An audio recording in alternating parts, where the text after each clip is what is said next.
কুরবানির আগে গরু কিনতে গেছেন, চাচা গরু কিনতে ঢুকেছে, আর ওদিকে গরুর পাইকারের চাচা সে বলছে, চাচা আমার গরু পঙ্খিরাজ ঘোড়া। বলে সে কি? বলে হ্যাঁ। বলে লেজটাকে এমন ধরে পাক মারলো। ভাই গরু তো সে জীবন বাঁচানোর জন্য বলে, ঘোড়া কেন, হাতি উট সব আমি হতে রাজি আছি, ঘোড়ার মতো করে লাফ মেরে ত্রিং করে উঠলো। অমনি বলছে, দেখছো চাচা আমার গরু পঙ্খিরাজ ঘোড়া। অথচ গরুর পা খোঁড়া, চলতে পারে না ভালো করে, কিন্তু এমন লেজ ধরে পাক মেরেছে ও বাধ্য হয়ে পঙ্খিরাজ ঘোড়া হয়েছে। বুঝতে পারছেন তো? যে খুদার কসম করে বলছি চাচা, তুমি আমার কাছের লোক, এলাকার লোক, পাশের লোক, তাই আমার গরুটা কেনা আছে ৪৫,০০০, তোমার কাছে চেয়েছি ৫০,০০০। বুঝতে পারছেন? খুদার কসম করে বলে দিল। এই খুদার কসম করে যে মিথ্যা কথাটা বললো, আপনি আপনার মালটা যত খুশি বিক্রি করতে পারেন, যত খুশি দামে বিক্রি করতে পারেন, কিন্তু মিথ্যা কথাটা বলা যাবে না। আপনি এটা বলবেন যে আমার এটা দাম আছে, নিতে মন যায় নাও, না হলে যাও। এই খুদার কসম করে মিথ্যা কথা বললো।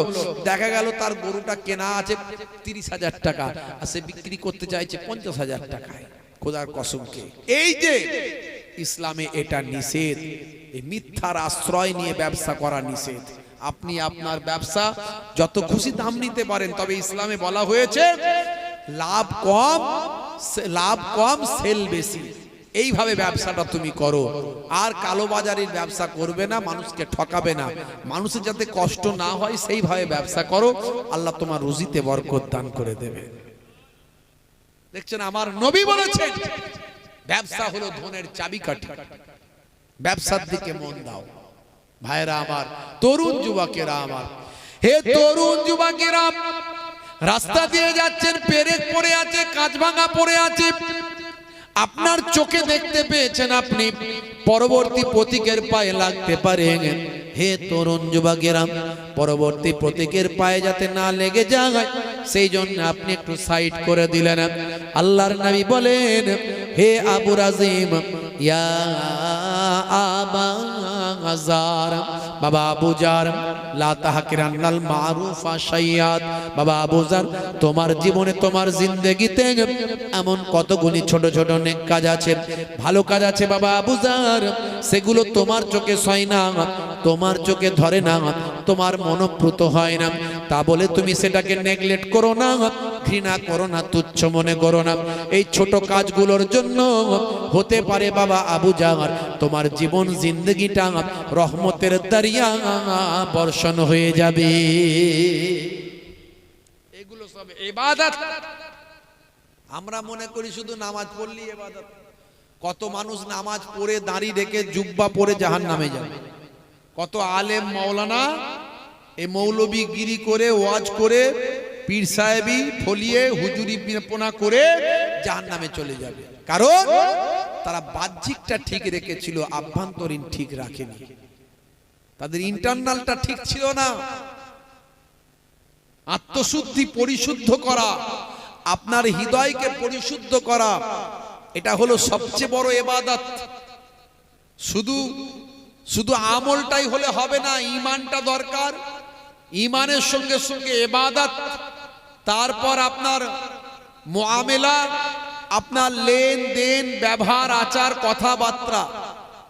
অনেক লোক দেখবেন এমন ভাবে জীবন যাপন করে যাতে লোকে তাকে ভয় পায়, লোকে তাকে যাতে ভয় পায় এমন ভাবে জীবন যাপন করে। দেখা গেল মোটা গোঁপ রেখে দিয়েছে, মোটা গোঁপ, যাতে গোঁপ থেকে অন্তত লোকে ভয় পায়। তাতে যদি না হয় আবার গোঁপ পাকানো শুরু করে। বুঝতে পারছেন? চোখ ফোক লাল করে থাকে, গাম্ভীর্য একটা গম্ভীর ভাব করে থাকে, যাতে লোকে সামনে আসতে ভয় পায়, কথা বলতে ভয় পায়।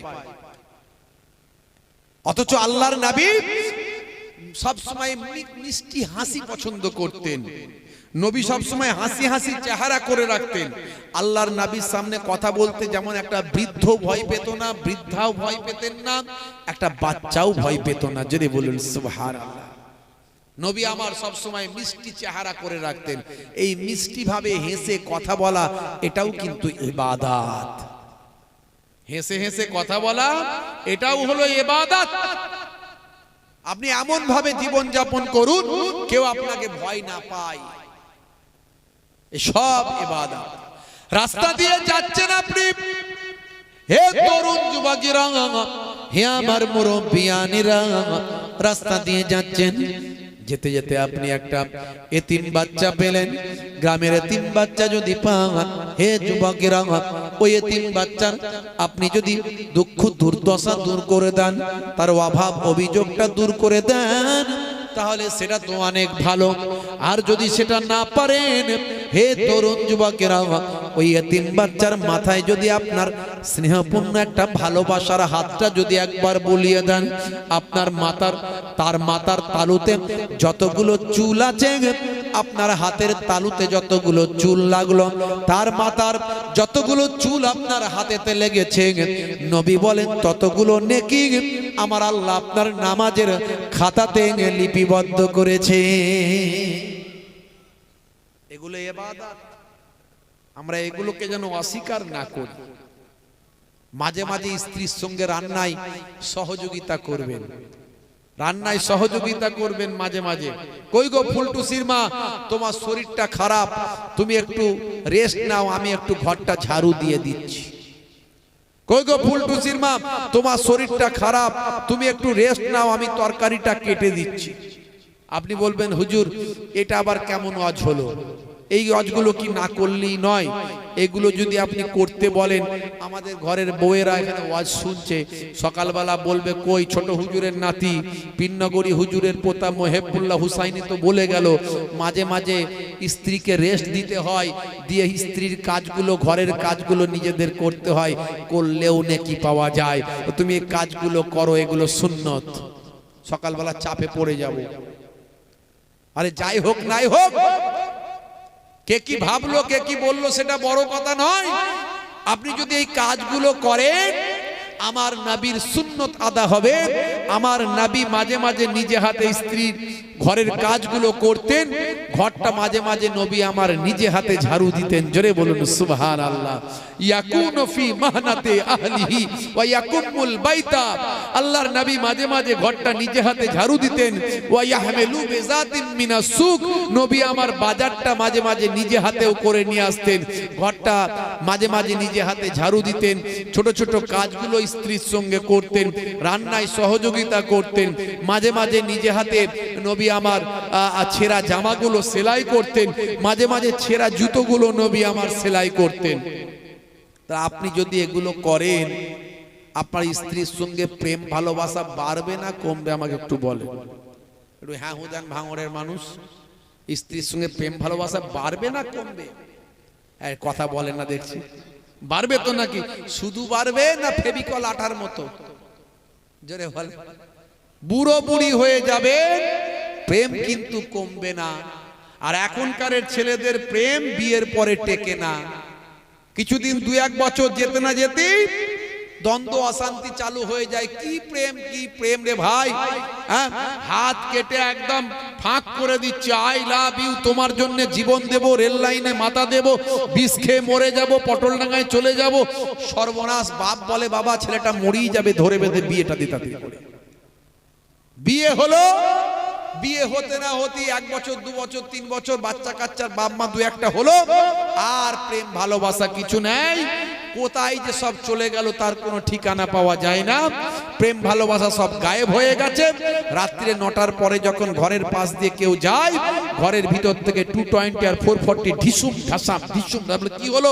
বলে তৃতীয় বিশ্বযুদ্ধ চলছে। বলে আর ওদের প্রেম ভালোবাসা কিছু নাই। আসলে ওরা শাহরুখ খানের কাছ থেকে প্রেম শিখেছিল। যে প্রেমটা শিখেছে শাহরুখ খানের কাছ থেকে, বিয়ের আগের প্রেম, বিয়ের পরে কোনো প্রেম নাই। ওই অবৈধ প্রেম শিখেছিল, প্রেম কোনো কাজে লাগে নাই। আর নবী প্রেম শিখিয়েছে, মাঝে মাঝে স্ত্রীর সঙ্গে ছোট ছোট কাজগুলো করবে। স্ত্রীর সঙ্গে প্রেমালাপ কেমন করে করবে, তার রান্নায় সহযোগিতা করবে, মাঝে মাঝে ঘরটা নিজে হাতে ঝাড়ু দেবে, এই সমস্ত কাজগুলো করবে, স্ত্রীর প্রশংসা করবে। ওই গো ফুলটুসির মা, তোমাকে আজকে দেখতে খুব সুন্দর লাগছে। কোনোদিন বলেছেন? কোনোদিন বলেছেন কই গো ফুলটুসির মা তোমাকে দেখতে খুব সুন্দর লাগছে? কোনোদিন বলা হয়নি। তো প্রেম হবে কি করে? নবী প্রেম শিখিয়েছিল, আর আমরা প্রেম শিখেছি মুসলমানের ঘরের ছেলেরা আর শাহরুখ খানের কাছ থেকে প্রেম শিখেছে। আল্লাহর নবী বলেন, হে দুনিয়ার মানুষ শোনো, আল্লাহর নবী নিজে হাতে এই কাজগুলো করতেন। আপনি যদি স্ত্রীর সঙ্গে ছোট ছোট কাজগুলো করেন, সুন্নতের সবটা আল্লাহ আপনার নামাজের খাতায় লিপিবদ্ধ করে দেবেন। জোরে হবে না? হে তরুণ যুবকেরা, হে আমার বন্ধুরা, শুনে রেখে দিন বাবা, জেনে রেখে দেন। হে মুসলমান, একটুখানি শুনুন, যখন আপনি খাবেন বিসমিল্লাহ বলে খাবেন, খাওয়ার পরে আপনি আলহামদুলিল্লাহ বলবেন। ভাইরা আমার, রাস্তাঘাটে যখন বেরোবেন আপনি পোশাক যেটা পরবেন ডান পা দিয়ে পরা শুরু করবেন, আর পায়ের পোশাকটা যদি পায়জামা লুঙ্গিটা যদি পরেন, গিরার নিচে যেন পুরুষদের না চলে যায়। মহিলারা গিরার নিচে পর্যন্ত পরবেন, পুরুষরা পায়ের গিরার উপর পর্যন্ত পরবেন। মা আসফালা মিনাল কাবাইনি মিনাল ইজারে ফিন্নার, ইচ্ছাকৃতভাবে পায়ের গিরার নিচে যদি পুরুষের পোশাকটা চলে যায়, ওই অংশটা জাহান্নামের আগুনে জ্বলবে। হে তরুণ যুবকেরা, হে আমার মুরব্বিয়ানিরা, শুনে রেখে দিন বাবা, পানিটা যখন পান করবেন বসে পানি পান করবেন, আর যখন খাবারটা খাবেন পেটটাকে তিনটে ভাগে ভাগ করে নেবেন। একটা ভাগে খাবার দেবেন, একটা ভাগে পানি দেবেন, একটা ভাগ ফাঁকা রেখে দেবেন। পেচ্ছাপ যখন করবেন বসে পেচ্ছাপ করবেন, পবিত্র হবেন। হে তরুণ যুবকেরা, রাত্রি যখন ঘুমাতে যাবেন ডান দিকে কাত হয়ে ঘুমাবেন। নবিয়ানা তারিকা, আমার আল্লাহ আপনার নবী এই পদ্ধতিগুলো শিখিয়েছেন। যদি এগুলো আপনি মেনটেন করেন, হে যুবকেরা, সুন্নতের সওয়াবটা নামাজের খাতায় আমার আল্লাহ লিপিবদ্ধ করবে। জোরে হবে না সুবহানাল্লাহ? যাদের ভিতরে সুন্নত পাওয়া যায় তারা কেউ পথহারা হয় না। রাসূলের পথে যারা চলে দুনিয়ায়, বাতিলের বাধা তারা মানে না। নিশীত রজনীতে সেজদাতে যায়, হুসাইনি তাদের নিয়ে ভাবনাতে রয়। বিপদের মাঝে তারা যতই পড়ুক, বিপদের মাঝে তারা যতই পড়ুক, রাসূলের তরিকা ছাড়ে না। যাদের ভিতরে সুন্নত পাওয়া যায় তারা কেউ পথহারা হয় না। রাসূলের পথে যারা চলে দুনিয়ায়, বাতিলের বাধা তারা মানে না। ভাইরা আমার, এই দুনিয়া ক্ষণস্থায়ী, পরকাল হলো চিরস্থায়ী। আমরা আমাদের নবীর নির্দেশনা মানব, কোরআনের নির্দেশনা মানব। কে কি ভাবলো, কে কি চিন্তা করলো আমাদের দেখার দরকার নাই। কে খারাপ বললো, কে ভালো বললো, ওসব আমাদের কিছু যায় আসে না। আমরা আল্লাহ এবং রাসূলের নির্দেশনা অনুযায়ী চলবো। আমাদের বিশ্বাস এই দুনিয়া ক্ষণস্থায়ী, পরকাল চিরস্থায়ী। নবী পাকের তরিকা অনুযায়ী যদি আমরা চলতে পারি, আমার আল্লাহ কোরআন মাজিদে বলেছেন, ইন্নাল্লাযীনা আমানু ওয়া আমিলুস সালিহাত কানাত লাহুম জান্নাতুল ফিরদাউসি নুজুলা। হে তরুণ যুবকেরা, ওই সমস্ত বান্দা বান্দীরা যারা ঈমানটা এনেছে, সেই মতো আমলটা করেছে, ওই সমস্ত আমার বান্দা বান্দীদের জন্য আমি আল্লাহ তাআলা আমি রেখে দিয়েছি আমার দয়ার জান্নাত, জান্নাতুল ফিরদাউস দান করে দিলাম। এখন মুসলমানদের আর খারাপ বলার কোনো জায়গা নাই। মুসলমানদের নিয়ম নীতি নির্দেশনাকে আর খারাপ বলতে পারছে না। যে পাশ্চাত্যরা মুসলমানদের বিরুদ্ধে সারা জীবন ধরে ষড়যন্ত্র করেছিল, তারা এখন ফেঁসে গেছে। তারা এখন ফেঁসে গেছে। যে পশ্চিমা বিশ্ব, তাদের মাতব্বররা, মোরলেরা, বিশ্ব নেতারা, যারা এতদিন পর্যন্ত ইসলামোফোবিয়া তৈরি করেছে, ইসলামকে মানুষের কাছে ঘৃণার পাত্রে পরিণত করার হীন চক্রান্ত করেছে, তারা আজকে ফেঁসে গেছে। বিশ্বের মানুষ প্রতিনিয়ত এখন ইসলামের প্রতি অনুভূতি, তাদের আবেগ জড়িয়ে যাচ্ছে, ইসলাম সম্পর্কে তারা গবেষণা করছে, কোরআনে মুগ্ধ হচ্ছে, দয়ার নবীতে মুগ্ধ হচ্ছে, প্রতিনিয়ত তারা ইসলামের প্রতি ভালোবাসা, আবেগ তাদের বেড়ে যাচ্ছে এবং বিশ্ব নবীর শিষ্যত্ব গ্রহণ করছে প্রতিনিয়ত।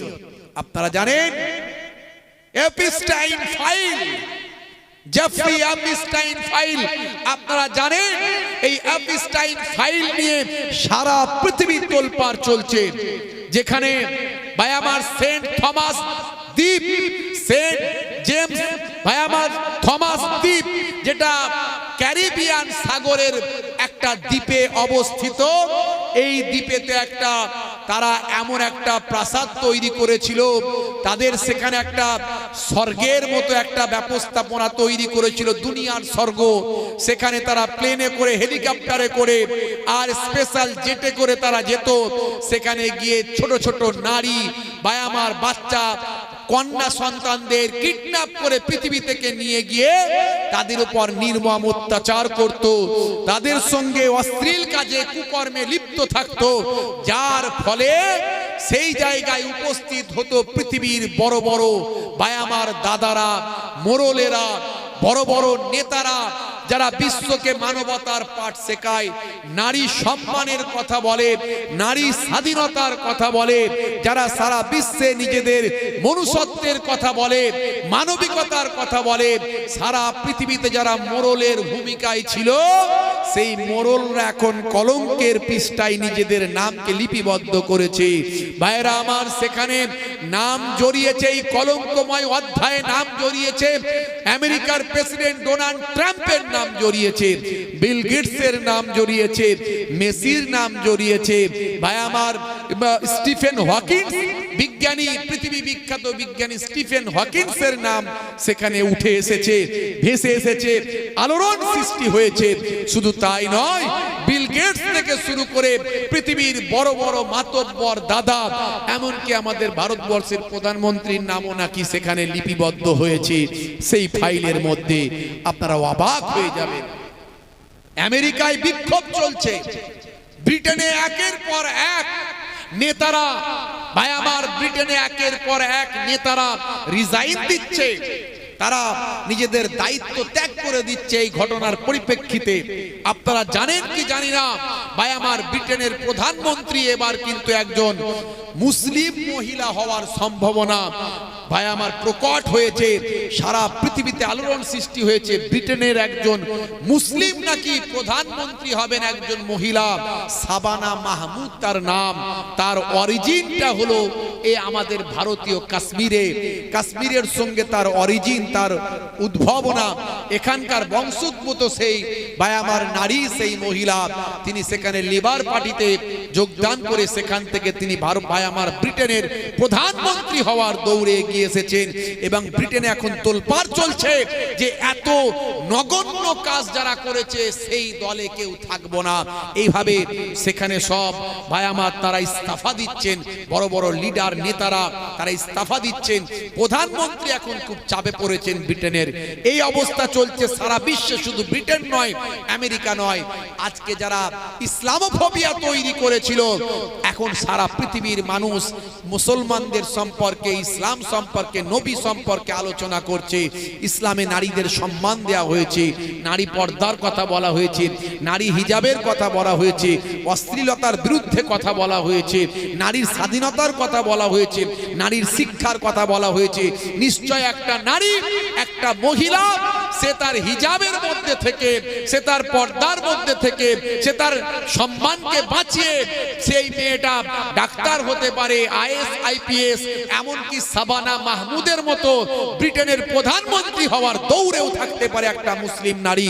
ইসলামে নারীদের এতটাই সম্মান দেওয়া হয়েছে, নারীকে কখনো কুক্ষিগত করা হয়নি, নারীকে কখনো চার দেওয়ালের মধ্যে বন্দী করা হয়নি। ইসলামে নারী সম্মানের কথা বলা হয়েছে, নারীর কথা বলা হয়েছে, হে নারী তুমি পর্দা হিজাবের মধ্যে থেকে তোমার সম্মানকে বাঁচিয়ে তুমি উচ্চ শিক্ষায় শিক্ষিত হবে। নিশ্চয় নারীদের শিক্ষার কথা ইসলামেও বলা হয়েছে, তালাবুল ইলমে ফরিদাতুন আলা কুল্লি মুসলিমিন ওয়া মুসলিমাত। মুসলমান পুরুষ নারী সবার জন্য শিক্ষা এলেম জ্ঞানকে আল্লাহ ফরজ করে দিয়েছেন। নবী বলেছেন ফরজ। সেই মহিলা ভাই আমার, তরুণ যুবকেরা আমার, আজকে নারীদের সম্মান ইসলাম কত দিয়েছে, সেই নারী সম্মান সারা পৃথিবীতে আলোড়ন সৃষ্টি করেছে। এবং দলে দলে ভাই আমার, পৃথিবীর বিভিন্ন প্রান্তের মানুষ দলে দলে ইসলামের প্রতি আকর্ষণ হচ্ছে এবং আমার আপনার নবীর শিষ্যত্ব গ্রহণ করছে। ভাইরা আমার, তরুণ যুবকেরা আমার, মুরব্বিয়ানেরা আমার, মুসলমান আজকে আমরা যদি একটু গবেষণা করি, কোরআন হাদিস নিয়ে একটু গবেষণা করি, আমরা দেখবেন কিভাবে পরিবর্তন হয়ে যাব। বড় দুঃখ লাগে আজকে মুসলমান আমরা ম্যাক্সিমাম কোরআন মাজিদ পড়তে জানি না, কোরআন মাজিদ পড়তে জানি না। আবার যদি পড়ি ওর মানে মতলব কি আছে ওর মানেটা আমরা বুঝি না। এই জন্য কোরআনের ব্যাখ্যা, কোরআনের মানেওয়ালা একটা বাংলায় কোরআন মাজিদ মোবাইলে প্লে স্টোর থেকে ডাউনলোড করুন। ফাঁকা সময় পেলে কোরআনটা একবার পড়ুন। প্রত্যেকটা অক্ষর পড়লে 10টা করে নেকি। আপনি একটু একটু করে পড়বেন, কি মানে সেটা তো পড়বেন, ব্যাখ্যাটাও পড়ে নেবেন, দেখবেন জীবনটা আপনার ধন্য হয়ে যাবে। একটা দয়ার নবীর জীবন জিন্দেগি একটা মোবাইলে একটা ভাই আমার ডাউনলোড করে রাখবেন, বিশ্ব নবীর জীবনী। একটু ফাঁকা সময় পেলেন, দোকানে বসে আছেন, বাজারে বসে আছেন, রাস্তাঘাটে ট্রেনে বাসে যাচ্ছেন, একটু দয়ার নবীর জীবনীটা পড়বেন, জীবনটা ধন্য হয়ে যাবে। আজকে মাইকেল জ্যাকসন থেকে ভাই আমার গ্যারি মিলার, সেখান থেকে রিচমন্ড, সেখান থেকে জেনিফার, পৃথিবী বিখ্যাত বিখ্যাত ওয়াথার পণ্ডিত ডক্টর মরিস বুকাইলি থেকে মিস্টার ডিউ ডেভিস, মিস্টার ব্রেইল থেকে লরেন্স ব্রাউন, পৃথিবীর বিখ্যাত সেলিব্রিটি এরা ভাই আমার, মাইকেল জ্যাকসন থেকে ইলিমা দিমাত্রিয়াঙ্কো, সেখান থেকে সাদিও মানে ভাই আমার, মেসুত ওয়াজিল থেকে শুরু করে হাসিম আমলা, জুনায়েদ জামশেদ, পৃথিবীর বড় বড় ওয়াথার পণ্ডিত নায়ক গায়কেরা আজকে দয়ার নবীর শিষ্য হয়েছে। তারা কোরআন পড়ে মুগ্ধ হয়েছে, তারা বিশ্ব নবীর শিষ্যত্ব গ্রহণ করেছে। জোরে বলুন সুবহানাল্লাহ। জোরে হবে না? হে তরুণ যুবকেরা, হে আমার বন্ধুরা, শুনে রেখে দিন বাবা, জেনে রেখে দেন। হে মুসলমান একটু লক্ষ্য করুন, যুবকেরা, জওয়ানেরা, হে আমার মুরব্বিয়ানিরা, হে মুসলমান একটু খেয়াল করুন। 1450 বছর আগে আমার আল্লাহ কোরআন মাজিদে যা বলেছেন, দয়ার নবী হাদিস পাকে যা বলেছেন, সব আজকের যুগে বিজ্ঞান আর বাস্তবতায় পরিণত হয়েছে। 1450 বছর আগে আল্লাহর নবী বললেন, হে দুনিয়ার মানুষ শোনো, তোমাদের উপর, তোমাদের জন্য ভাই ভাই ভাই ভাই একে অপরের প্রতি মুসলমানের উপর 5টা হক। অন্য হাদিসে বলা হলো 6টা হক। হাক্কুল মুসলিমি আলাল মুসলিমি খামস, রাদ্দুস সালাম, ওয়া ইয়াদাতিল মারিজ, ওয়া ইত্তিবাইল জানাইজ, ওয়া ইজাবাতুদ দাওয়াত, ওয়া তাসমিয়াতিল আতিস। হে তরুণ যুবকেরা, হে আমার মুরব্বিয়ানেরা, ইসলামে সবকিছু বলে দেওয়া হয়েছে। কিভাবে খাবেন, কিভাবে ঘুমাবেন, কিভাবে চলবেন, কিভাবে হাসবেন, কিভাবে পোশাকটা পরবেন, মাথাটা কেমন ভাবে আঁচড়াবেন, সেটাও হাদিসের মধ্যে নবী বলেছেন। হে তরুণ যুবকেরা, মিসকাতুল মাসাবি খুলে দেখবেন, কিতাবে হাদিসের অধ্যায়ের একটা ভাই আমার একটা অধ্যায় আছে। সেই অধ্যায়টার নাম হলো বাবুত তারাজ্জুল, মানে কাঙ্ক্ষী করনে কা বাব, মানে মাথা আঁচড়ানোর বাব। মাথাটা কেমন ভাবে আঁচড়াবেন, কোন দিক থেকে আঁচড়াবেন, চুলটা কেমন রাখবেন, কিভাবে চুলটা যত্ন নেবেন, নবী আমার কি রকম চুল রাখতেন, চুলটা নবী কেমন ভাবে যত্ন নিতেন। বাবুত তারাজ্জুল খুলবেন, হাদিসের অধ্যায় খুলবেন, সেখানে আপনি মাথা আঁচড়ানো, চুল রাখার সম্পর্কে বিভিন্ন তথ্য পাবেন।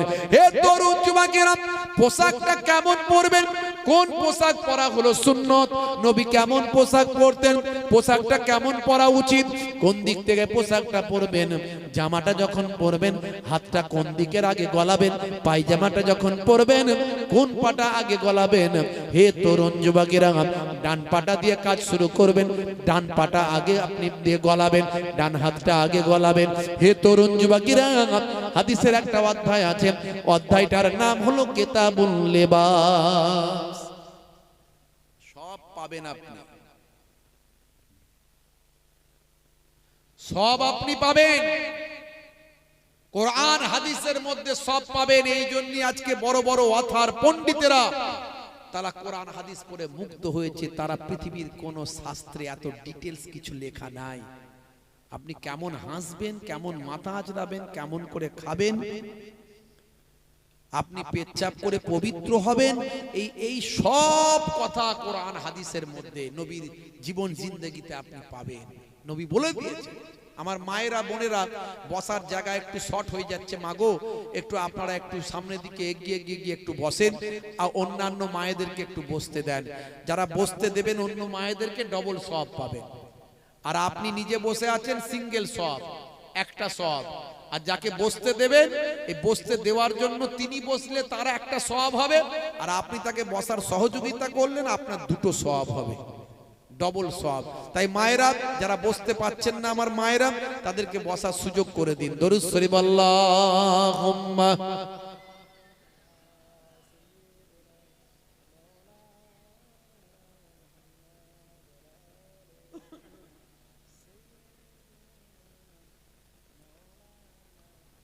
হে তরুণ যুবকেরা, হে আমার বন্ধুরা, শুনে রেখে দিন বাবা, জেনে রেখে যান। হে মুসলমান, একটু লক্ষ্য করুন। আমার আল্লাহ বলছেন, বান্দারে তোদেরকে আমি আল্লাহ এক কাতরা নাপাক পানি থেকে সৃষ্টি করলাম। সুম্মা কানা আলাকাতান ফাখালাকা ফাসাওয়া। তারপর ওই নাপাক পানিটাকে আমি আল্লাহ রক্তের পিণ্ডতে পরিণত করলাম। রক্তপিণ্ডটাকে, জমাট বাঁধা রক্তপিণ্ডকে মাতৃগর্ভে গোস্তের টুকরোতে পরিণত করলাম। গোস্তের টুকরোটাকে আমি আল্লাহ নির্দিষ্ট সময় পর সেখান থেকে পঞ্চ ইন্দ্রিয়, নাসিকা, কর্ণ, জিহ্বা, ত্বক দিয়ে সুন্দর মানুষ সৃষ্টি করলাম। লাকাদ খালাকনাল ইনসানা ফি আহসানি তাকবীম। হে তরুণ যুবকেরা, আল্লাহ বলছেন, বান্দারে মানুষকে আমি সবচেয়ে সুন্দর করে সৃষ্টি করলাম। সেই মানুষকে আমি পৃথিবীর সমস্ত প্রাণীকুলের থেকে সম্মানিত করলাম। আমার আল্লাহ সুন্দর করে জানিয়ে দিলেন, লাকাদ কাররামনা বানি আদম। হে তরুণ যুবকেরা, আল্লাহ বললেন, বান্দারে যাতে তোমরা একাকী ভাবে জীবন যাপন না করো, তোমাদের মধ্যে একাকিত্ব না থাকে, তাই তোমাদেরকে আমি আল্লাহ স্বামী স্ত্রীতে সৃষ্টি করলাম। আমার আল্লাহ বলছেন, ওয়া খালাকনাকুম আজওয়াজা। হে তরুণ যুবকেরা, আল্লাহ বললেন, বান্দারে হে দুনিয়ার মানুষ শোনো, তোমাদের রুজি রুটির ব্যবস্থা করেছি, তোমাদের জন্য কাজকর্মের ব্যবস্থা করেছি। তোমরা মসজিদে নামাজটা ইবাদত করো, নামাজটা পড়ার পরে তোমরা মসজিদ থেকে বের হয়ে যাও। আমার আল্লাহ সুন্দর করে সূরা জুমার ভিতরে বলছেন, ফাইজা মুদিয়াতিস সালাতি ফান্তাসিরু ফিল আরদ ওয়াবতাগু মিন ফাদলিল্লাহ। হে তরুণ যুবকেরা, আল্লাহ বলছেন, বান্দারে নামাজ খতম হো গিয়া, চলো নিকলো, জমিন पर फैल जाओ, रोजी रोटी तलाश करो, কাজ করো, ব্যবসা করো, চাকরি করো। তোমাকে আমি সব সময় নামাজ পড়তে বলিনি? ওরে বান্দা, নামাজ পড়ার পরে জমিনে ছড়িয়ে যাও। আমার আল্লাহ সুন্দর করে কোরআন মাজিদের ভিতরে বললেন, হে মুসলমান, তার মানে সংসার, বিবি বাচ্চা, কাজ কারবার, ব্যবসা বাণিজ্য, ইবাদত বন্দেগী, নামাজ কালাম, সব কিছুর মধ্যে আছে ইবাদত। সব কিছুর মধ্যে আমরা মনে মনে ভাবি নামাজটাই মনে হয় শুধু ইবাদত, ব্যবসা করাও ইবাদত। ব্যবসাটা যদি হালাল ব্যবসা হয়, মিথ্যা না বলেন, মানুষকে না ঠকান, ভেজাল মাল না দেন, ওজনে না কমিয়ে দেন, 2 নম্বরই না করেন, খোদার কসম করে মিথ্যা কথা না বলেন, ওই ব্যবসা আল্লাহর নবী বলেন, মিফতাহুদ দাওলাতি ফাহুয়া তিজারা, ধনের চাবিকাঠি হলো হালাল ব্যবসা। হালাল ব্যবসায়ী আর আমি নবী জান্নাতে পাশাপাশি ঘরে থাকব। হে মুসলমান, একটু লক্ষ্য করুন। আমার আল্লাহ কোরআন মাজিদের ভিতরে বললেন, বাল তুসিরুনাল হায়াতাদ দুনিয়া ওয়াল আখিরাতু খায়রু ওয়া আবকা। এই দুনিয়া হলো চিরস্থায়ী নয়, এই দুনিয়া হলো তোমাদের জন্য ক্ষণস্থায়ী, আর পরকালটা হলো তোমাদের জন্য চিরস্থায়ী। হে দুনিয়ার মানুষ শুনে রেখে দাও, হে দুনিয়ার মানুষ জেনে রেখে দাও, এই পৃথিবীতে তোমরা কোথায় ছিলেন? এই পৃথিবীতে আসার আগে তোমরা কোথায় ছিলেন? হে দুনিয়ার মানুষ তোমরা কি জানো এই পৃথিবীতে আসার আগে তোমরা কোথায় ছিলেন? আমার আল্লাহ বলছেন, কাইফা তাকফুরুনা বিল্লাহি ওয়া কুনতুম আমওয়াতান ফাআহইয়াকুম সুম্মা ইউমীতুকুম সুম্মা ইউহয়ীকুম সুম্মা ইলাইহি তুরজাউন।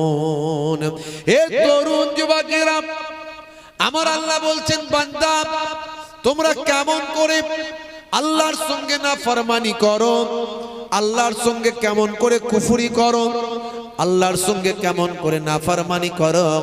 হে দুনিয়ার মানুষ শুনে রেখে দাও, এই পৃথিবীতে আসার আগে তোমরা কোথায় ছিলে তোমরা সেটা জানো না। আমি আল্লাহ বলছি, তোমরা ছিলে মৃত। এই পৃথিবীতে আসার আগে তোমরা ছিলে মৃত। ফাআহিয়াকুম, আমি তোমাদের জীবন দিয়েছি। সুম্মা ইউমীতুকুম, আবার তোমরা মারা যাবে। এই যে আমরা জীবন পেয়েছি, আবার আমরা মারা যাব। আল্লাহ বলছেন, বান্দারে সুম্মা ইলাইহি তুরজাউন, তোমাদেরকে আমি আল্লাহ আমার কাছে ফিরতে হবে, তোমাদেরকে আমার কাছে আসতে হবে।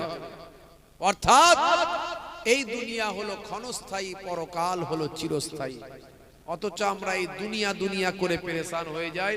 দুনিয়ার সব কিছুকে নিয়ে আমরা, দুনিয়া নিয়ে আমরা সব সময় অস্থির হয়ে পড়ি, আমরা দুনিয়া নিয়ে ব্যস্ত হয়ে পড়ি। আমরা দুনিয়ার লোভ লালসা, দুনিয়ার মহাব্বত ভালোবাসা, দুনিয়ার ছেলে মেয়ে আলা উলাদ টাকা পয়সা, দুনিয়া নিয়ে আমরা ব্যস্ত হয়ে যাই।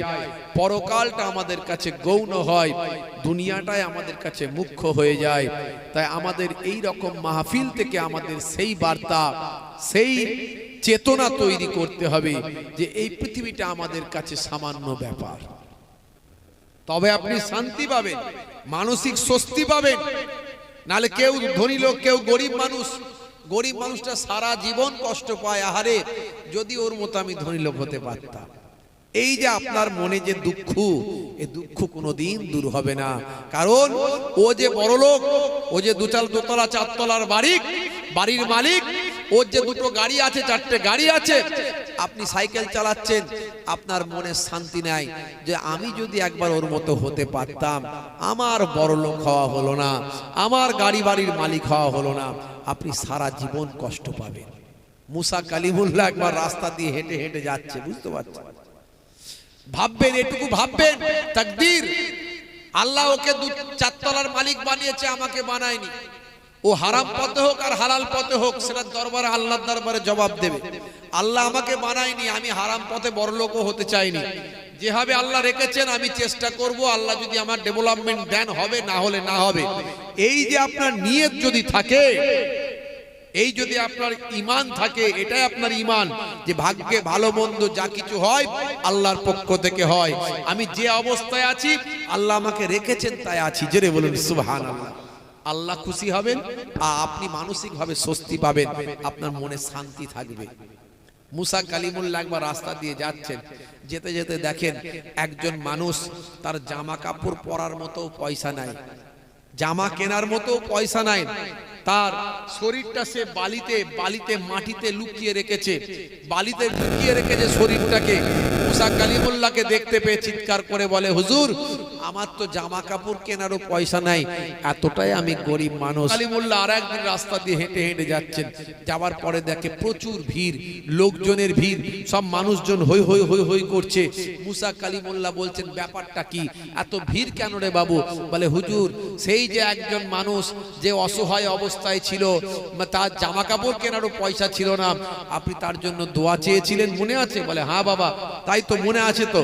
বলে, সেই মানুষটা হঠাৎ করে বড়লোক বড়লোক হয়ে গিয়েছিল আপনার দোয়া পাওয়ার পরে, তাকে আল্লাহ কোনো জায়গা থেকে সম্পদের মালিক করেছিলেন, বড়লোক হয়ে গিয়েছিল। বড়লোক হওয়ার পরে হুজুর কি হয়েছিল জানেন?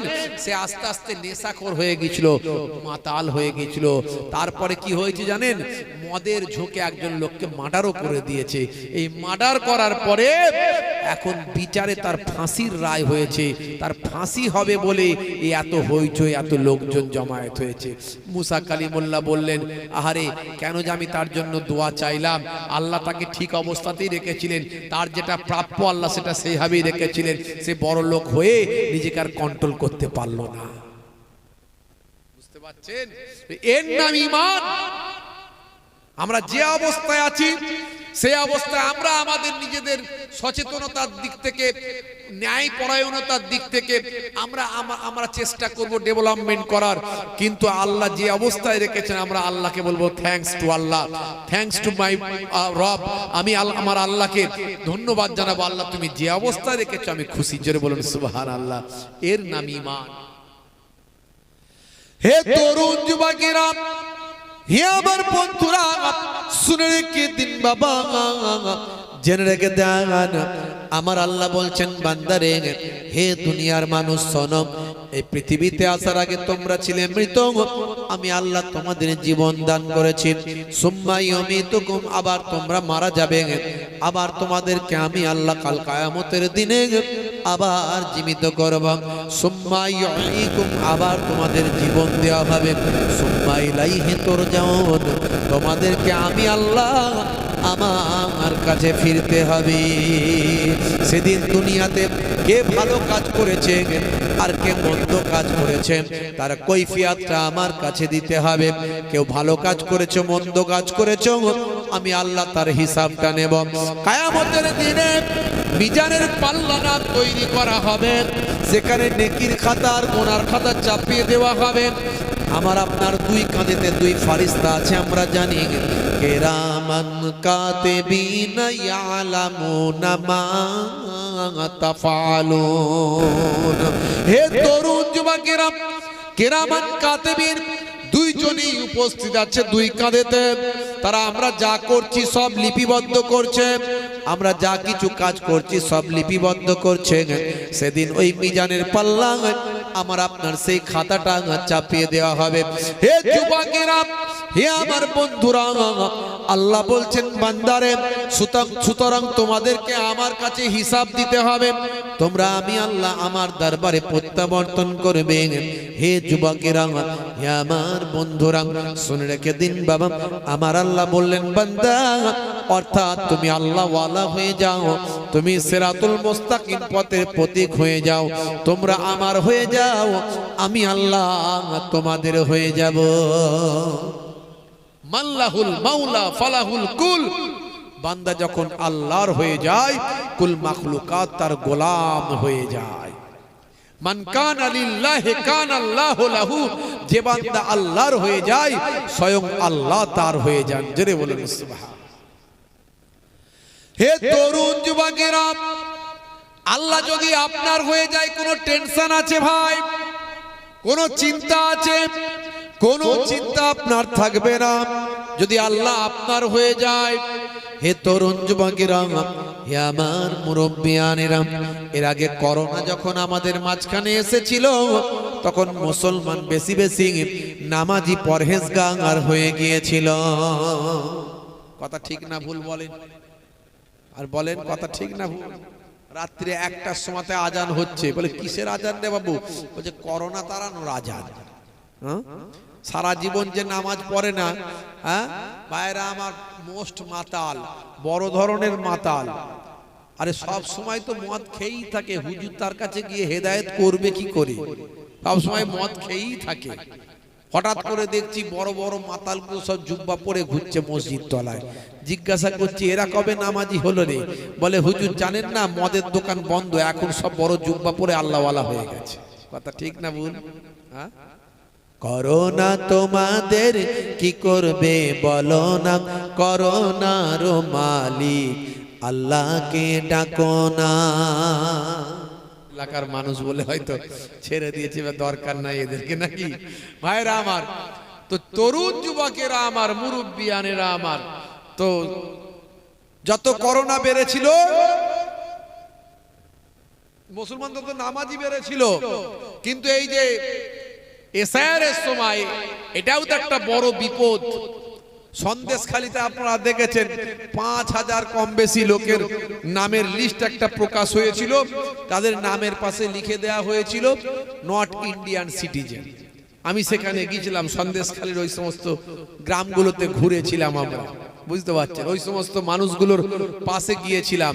আমাদের একটা বক্তা আলেম ওলামা হুজুরদের নিয়ে একটা সংগঠন আছে, এই গুগলে সার্চ করলে পাবেন, লেকচারার্স অ্যাসোসিয়েশন অফ বেঙ্গল, আমাদের ওয়েবসাইট আছে, সেই ওয়েবসাইটে গেলে দেখবেন আমরা আমাদের অ্যাক্টিভিটিস গুলো দেখতে পাবেন।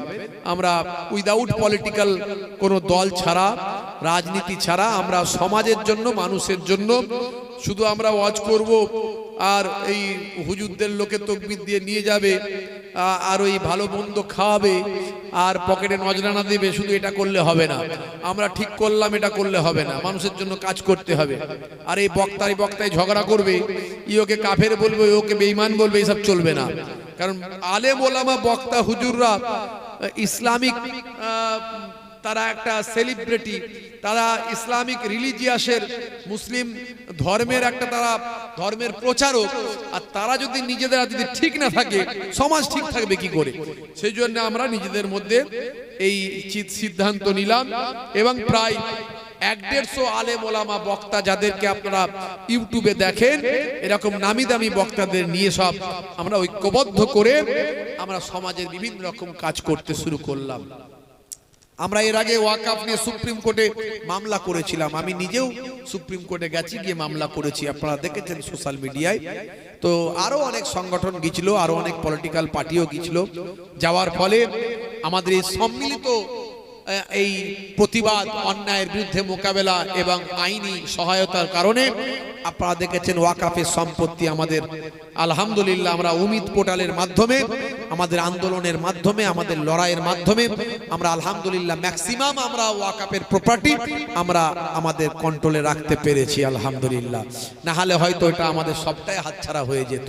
তা আমরা এবারেও ঘোষণা করেছি, এ পর্যন্ত আমরা বলেছি, যদি একজনও বৈধ নাগরিককে যদি ইচ্ছাকৃত হবে অবৈধ করা হয়, মাঠে ময়দানে যেমন লড়াই চলছে লড়াই করব আমরা, এবং আমরা আইনি সহায়তা নেওয়ার জন্য প্রয়োজন হলে আমরা সুপ্রিম কোর্টে গিয়ে আবার মামলা করব ইনশাআল্লাহ।